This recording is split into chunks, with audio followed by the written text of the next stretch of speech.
This is the thanks I get, Wish's villain song, is bad. This is known. Really, really known. Hi, my name is Aster. It's been 6 months since Wish released To Rapturous Silence. Since then, it's lost Disney about $131 million, which isn't relevant, but I do think it's funny.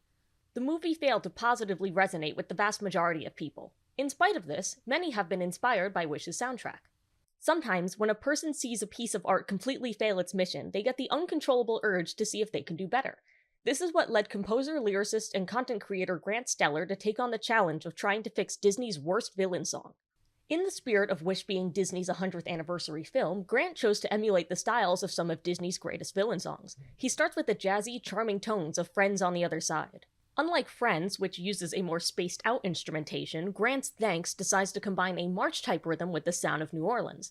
I think the aspect that clues me in most to this sound is the way the trombone in the back slides into the notes. And thank you, Grant, for providing me with the instrumental of this track.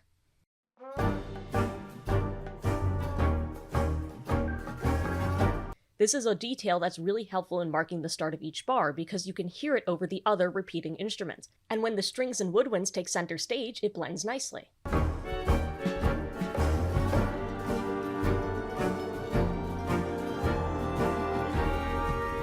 Lyrically, we start strong with how the word barge emphasizes the start of the instrumentals. You barge in here to ask how. Barge starts with a hard consonant, giving the word a sharp attack. We also associate this word with entitlement, which is what Magnifico feels so offended at. This is echoed in the following lines. You think your life's unfair now? Without me it wouldn't exist! I like how on the lines after those, Grant speeds up the rhyme scheme, which makes Magnifico sound more exasperated. Grant did a good job at directing his singer, Caleb Hyles, to sing the lines appropriately and communicate the emotions. I give all I got, you're taking a lot, and last time I checked... The only thing I don't like here is the bite on respect, which sounds too heavy-handed. I think that if it ended calmly, it would come off as Magnifico trying to recompose himself. All I ever asked for is some respect! On the chorus, Grant really leans into the New Orleans sound, but he also adds some high strings and piano to balance out the lower registers of the horns.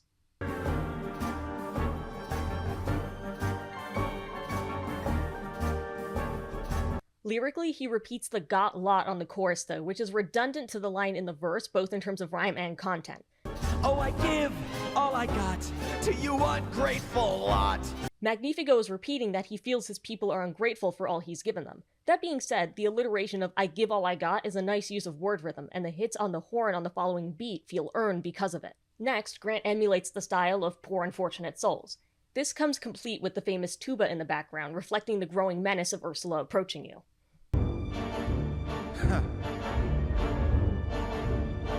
No one else to turn to. Lyrically, he chose to start with an AAB rhyme scheme. This is another callback to Poor Unfortunate Souls, which uses a similarly quick rhyme scheme in parts of its verse. Time to choose, will you win or lose? Cause I can't grant a wish for free. That nowadays I've mended all my ways, repented, seen the light, and made a sweet. My suggestion would be to start each stanza with a slower rhyme scheme though, so you can build up to the quicker one. Another small issue I have is with the use of the word reconcile.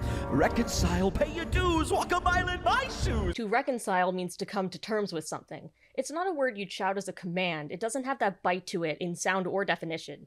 The song is trying to go for more rhymes by pairing it with walk a mile, but there isn't a reason to add a rhyme here. It makes the lyrics sound clunky and forced because it's adding extra rhythms. The problem appears again in the next stanza. I hate the crowd who you select to leave your life which I perfected, then pretend to be neglected! When you're starting out as a lyricist, it's tempting to add as many rhymes as possible. However, this isn't always going to help your song. Using dactylic or triple rhymes here rushes the rhythm. It doesn't leave breathing room. This can work to reflect a moment of panic, but the narrator here is more annoyed and grumbling. This kind of rhythm works better for a climactic moment. In the original Poor Unfortunate Souls, we see this kind of rapid-fire rhyming in the end, where Ursula is rushing Ariel to make a deal with her. If you want to cross a bridge, my sweet, you've got to pay the toll. Take a gulp and take a breath and go ahead and sign your scroll.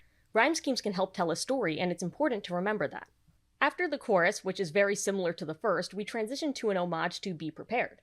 The main star of the instrumentals is an African xylophone called a gila, with the backing chorus complementing it. I totally butchered that name, but let's move on. The xylophone is sharp, but the choir resonates. Be Prepared used this combination because it creates a nice percussive contrast with a natural sound.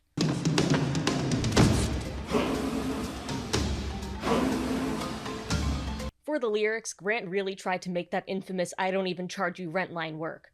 Some lies of discontent, complaining about your living, yet you're living without rent. I know it's the most criticized line in the original song, but I think it's best we leave it on the cutting room floor. The word rent feels too modern for the setting of the song. It's too casual. There are better ways to phrase that concept. It doesn't help that it's being coupled with lies of discontent, which is a bit awkward since that's not a thing people say. However, the following lines are really well done. I love a good turn of phrase. You call your life unfair, but I just can't agree. A thankless mob, a stressful job, life's unfair to me. This establishes the narrator's mindset well, his logic. The most important part of characterization is the character's personal logic, because that's how they make decisions. This couplet would be a really good start to the song. After this part, the instrumentals gain a more powerful layer. The strings come in to emphasize the beats, which feels like a heartbeat pounding. Great build-up here. Power forward, no thanks to those below. Surround yourself with yeses, and you'll never hear a no. I do feel that the final line of this section is rather weak, though. Journey will be daunting, so let me now reflect. This is supposed to be the end of the big build-up right before the payoff, so it should really catch us with a striking word. Reflect isn't strong enough. R is not a plosive sound, and FL is also a soft consonant combination. It's hard to make a word like this feel truly angry since it doesn't have the necessary attack. In terms of meaning, it also doesn't fit, since I'm not sure why the narrator would be taking time to calmly reflect on his situation when he's so worked up. This leads up to the final section, which is done in the style of Hellfire, but a bit more complex and rhythmic. Bend the knee, genuflect. It feels huge, which makes it a great choice for a climax. The lyrics are a lot slower and the notes are held longer. This creates a feeling of overbearing, looming wrath. This is what I mean when I say rhyme scheme and rhythm can help tell the story. It feels final, like the narrator has made his decision. I forgave, not forgot.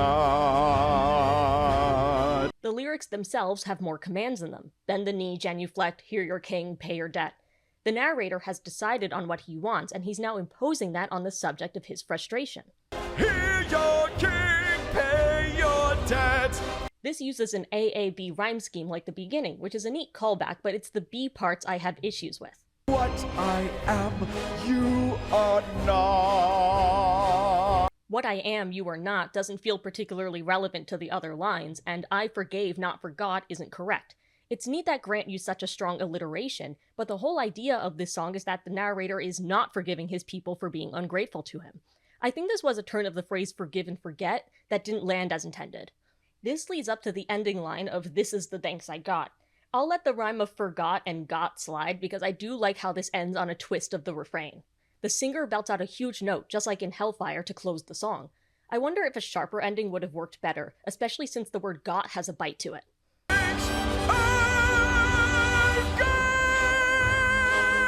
So, did Grant fix "This is the thanks I get"? That's up to you. Fix is a subjective word. Grant took inspiration from this song's greatest predecessors to showcase the strength of those predecessors, and how "This is the thanks I get" can learn from them. He's incredibly talented, that's for sure, and guys, he's still a teenager. You want to see what I was doing when I was his age?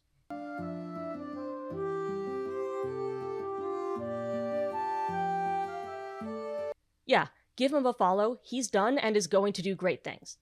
That's all for now. If you enjoyed this video, consider subscribing, following me on Twitter, or subscribing to my Patreon. Have a wonderful day.